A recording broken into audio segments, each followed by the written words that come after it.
Now, from Nebraska's trusted news source, this is Channel 8 News at 5. Coming up on the news, the latest from Florida as search and rescue missions continue, the death toll continuing to rise. Plus, Lincoln police have released the names of all 6 victims in Sunday morning's car crash. But first, a daughter killing her father is difficult to understand. Lincoln police shared new details about a homicide which occurred yesterday afternoon. Good evening, everyone. Thank you so much for joining us. Megan has the night off. Police say a 70-year-old Lincoln man died after being stabbed by his daughter. this all took place at an apartment complex near 40th and Highway 2 yesterday afternoon. Police have arrested 15-year-old Sally Gilmer on suspicion of first-degree murder of her father, 70-year-old Jesse Gilmer Jr. Police also arrested her boyfriend, 16-year-old Isaac Honingschmidt, on suspicion of aiding and abetting murder. Chief Teresa Ewens says despite being minors, they will both be charged as adults due to the nature of the crime. The reason behind the premeditation, we don't know, but the daughter, murdered her father. Can we stop that? Not necessarily. Police say Sally Gilmer was the one who actually made the 911 call and that she told police she found her father on the ground with several stab wounds when she got home from school. But again, police believe she did it. The reason for the stabbing and when exactly it occurred have not been determined yet by police. We'll keep you updated. An Elwood woman is behind bars tonight after she revealed to an undercover investigator that she was trying to hire someone to kill 5 people. The Nebraska State Patrol tells us 39-year-old Valerie Miller was trying to hire a hitman for the murder plot. She met with the undercover investigator who she thought was the hitman. Officials arrested her during a felony traffic stop after the meeting. She's facing several charges, including 5 counts of attempted murder in the first degree. Lincoln police have released the names of the 6 people who lost their lives in a crash over the weekend.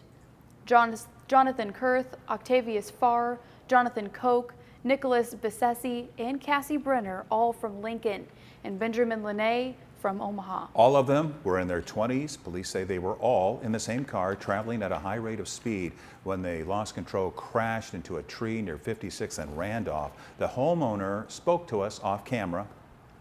I heard my daughter yelling, oh my God, Dad," and she actually showed up at my room and said, "Oh my God, someone's hit our tree." Unfortunately, everything I was able to do wasn't able to help them because the accident was so horrific. The crash happened a little after 2 a.m. on Sunday. Police are still looking into what exactly caused the driver of the car to lose control. More information now about the way COVID impacted Americans. It continues to be released. In 2020, maternal mortality rates spiked 44% in the U.S., where Hispanic women saw the highest increase. Doctors are looking at why this may be happening, as well as ways to prevent these tragedies. Despite being a country with medical advancements, we continue to see maternal mortality rates rise. The United States is the only developed country with a consistently rising maternal mortality rate, according to the World Health Organization. So on average, every year in the US, more than 700 women will die from pregnancy complications, either before, during, or after pregnancy.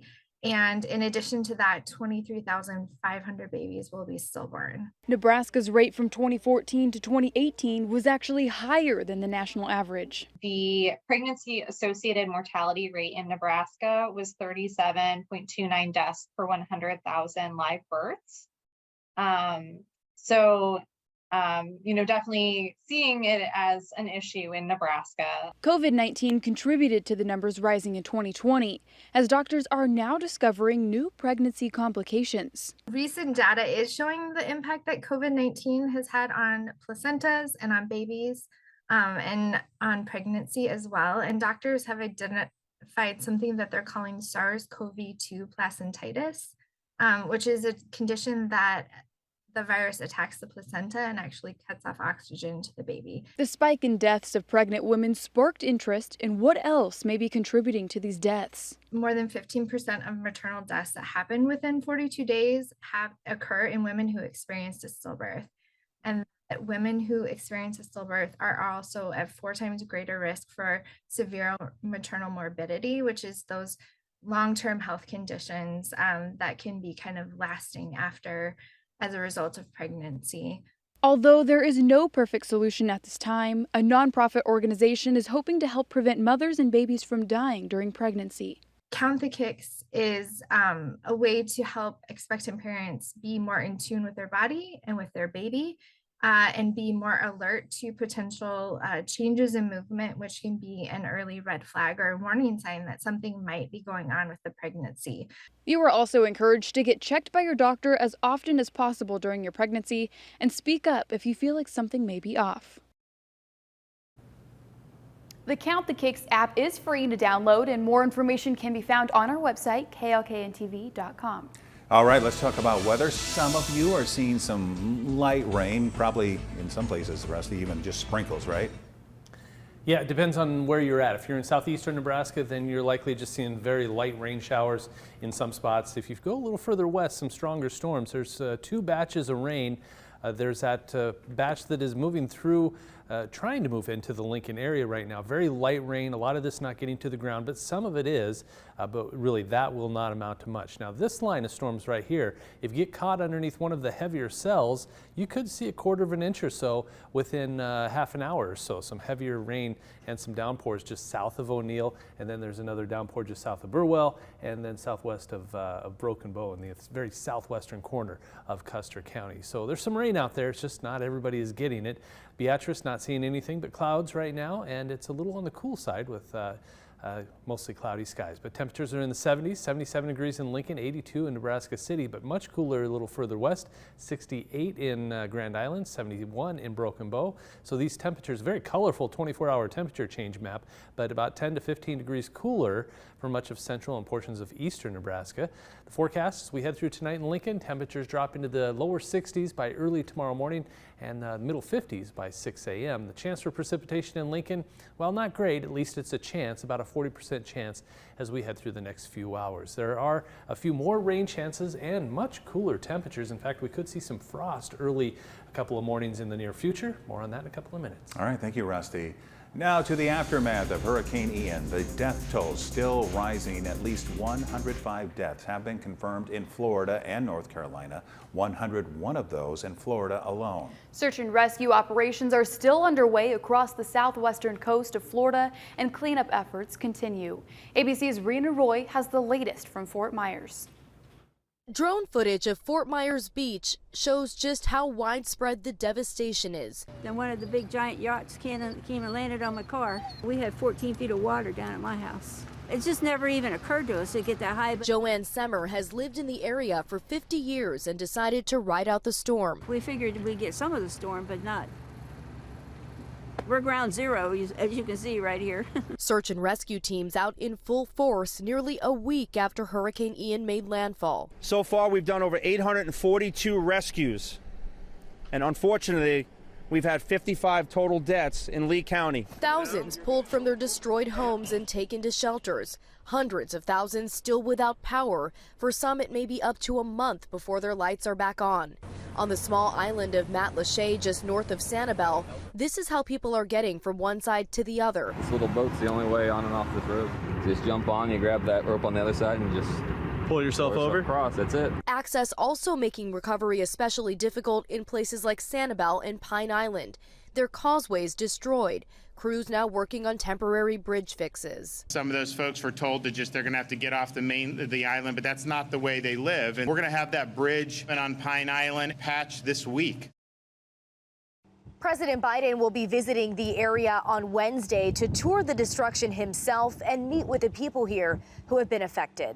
Rena Roy, ABC News, Fort Myers, Florida.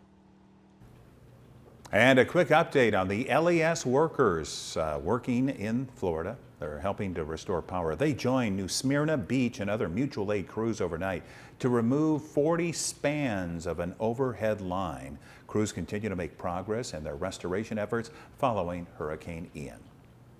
With power being out all across Florida, blood banks aren't able to draw or get blood to patients who need it. The Nebraska Community Blood Bank is calling on people to donate blood to help those in need. The hurricane has knocked out the power to thousands, and there is no way for blood banks to get blood to patients in need. While the Community Blood Bank is focused on helping local hospitals, they also want to help out those in need elsewhere if possible. We call upon our community to come and help us when we're in need. And as blood organizations across the United States, we expect if we are in need that they could help us also. So it's about making sure that the blood supply is secure and safe for as many people as we can help, and possibly we might need their help someday too. Donating is easy and takes less than 60 minutes of your time. If you want to donate blood and or platelets, you can walk into the blood bank or schedule an appointment on the Nebraska Community Blood Bank website. For the second day in a row, a big day on Wall Street. That's right. The Dow was up 825 points. NASDAQ gained 361 and the S&P jumped 112 points. The Dow gained 765 yesterday. Rising oil prices helped, along with some world banks avoiding a financial meltdown. Many economists warn, though, it's too early to say whether we're totally out of a bear market. They say it's going to take some time to determine that. Coming up, the queen of country music has died. And Ukraine is making some gains against Russia in the war. Those stories plus your full forecast after the break.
The queen of country music has died. That's right. Loretta Lynn died today in her Tennessee home, according to a statement from her family. Yeah, I'm proud to be a coal miner's daughter. Yeah, best known for her autobiographical hit song, Coal Miner's Daughter. It also later became a best-selling book and hit movie starring Sissy Spacek right there. Loretta Lynn's 7-decade-plus career in music started shortly after she picked up a $17 guitar from Sears. Loretta Lynn was 90 years old. All right, now to the latest on Russia's war in Ukraine. In a major military achievement, Ukrainian forces have reportedly made major inroads in the south, pushing Russian troops further back. ABC's Im Nguyen has the latest. A major breakthrough for Ukraine in the country's southern Kherson region, their troops forcing the collapse of a large part of Russia's front line. Russian military bloggers reporting Russian troops have abandoned the entire northeastern end of the line. One former Russian commander saying their units had to retreat to avoid being encircled. Some military analysts predicting if President Vladimir Putin's troops fail to quickly stabilize in the area, Russian forces there will be in danger of imploding. The entranceways or the areas leading into the Donbas or leading towards Crimea are critically important for the Russians, because if they lose Crimea, Putin will fall. Ukraine's achievement comes after a series of military successes in the northeast, as well as in areas Russia illegally annexed a few days ago. Some observers saying it's now likely impossible for Putin to achieve his military objective. The systemic failures of the Russian military mean that they're going to be doing no better than the armies that they've done in the past. Already more than 355,000 Russians have escaped their country to avoid Putin's military draft, according to Russian independent media. I basically had to leave my family, friends, loved ones, basically everyone. Meanwhile, President Biden spoke to Ukrainian President Zelensky to announce a new $625 million security assistance package. It'll include weapons and equipment, including more HIMARS rocket systems, which have been a huge success for Ukrainians on the battlefield. A U.S. defense official tells ABC News the first of the long-range weapons in that new aid package could be in Ukrainian hands within a week. Im Nguyen, ABC News, Washington. Now, your Storm Alert team forecast with Chief Meteorologist Rusty Dawkins. So the Huskers are headed to Piscataway, New Jersey in the next couple of days. So let's do their Husker cast.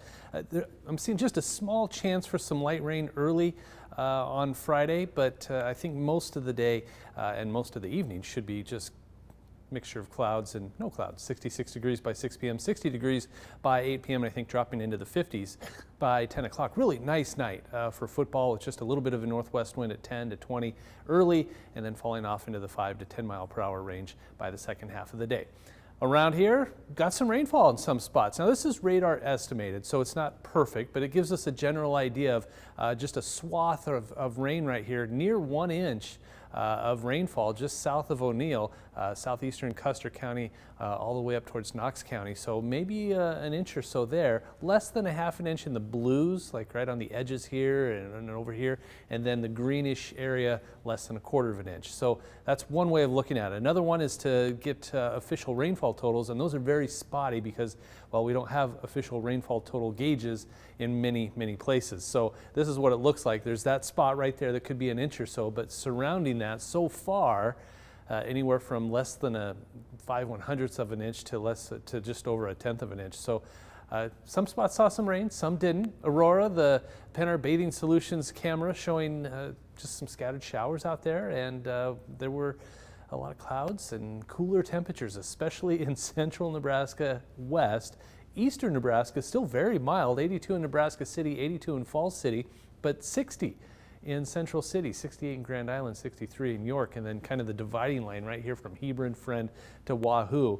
60s on one side, 70s and 80s on the other. Not much of a wind out there. It's either calm or 5 to 10 miles per hour. So here's one little frontal boundary with some light rain trying to move into Lincoln. Another frontal boundary, and then another. This thing is just kind of spinning up here, and it's throwing energy, spokes of it, on and off. So rain showers, thunderstorms, isolated.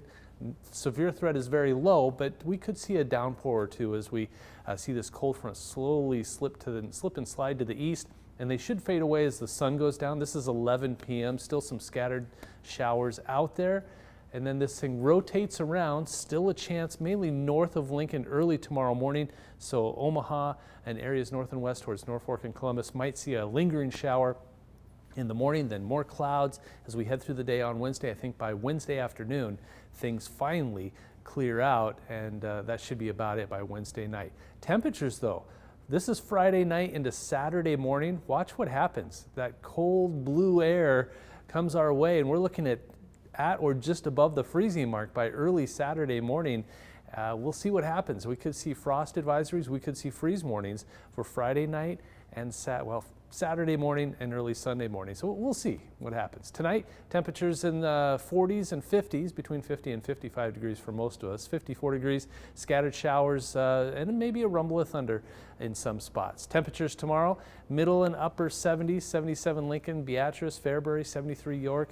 A little bit of a northwest wind, spot shower early, especially to the north, and then decreasing clouds. Turns into a decent day.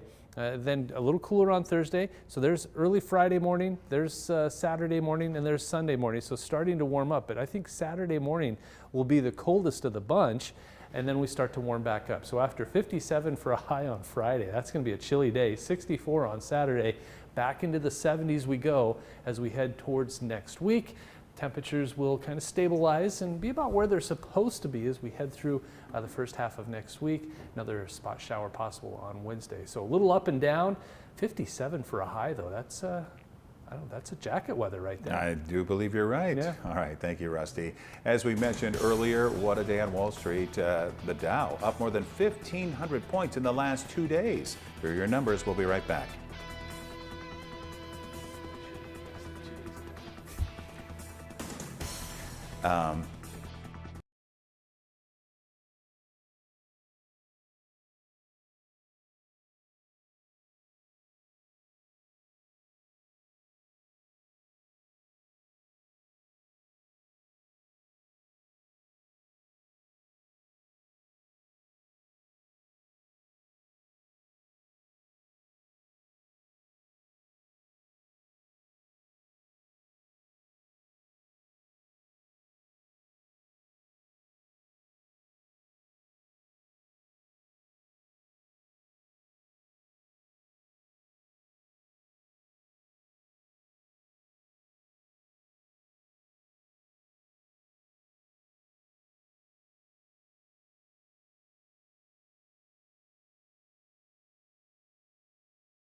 A pair of rescues that will pull at your heartstrings and make you cheer. Britt Conway has a couple of stories with happy endings, and tonight's Take a Look at This.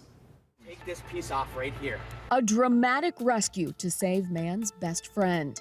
Firefighters in West Fargo, North Dakota dug for hours to save a 13-year-old Shetland sheepdog who had fallen down an uncovered storm drain. All of a sudden, then within, I would say seconds, I lost visual of him.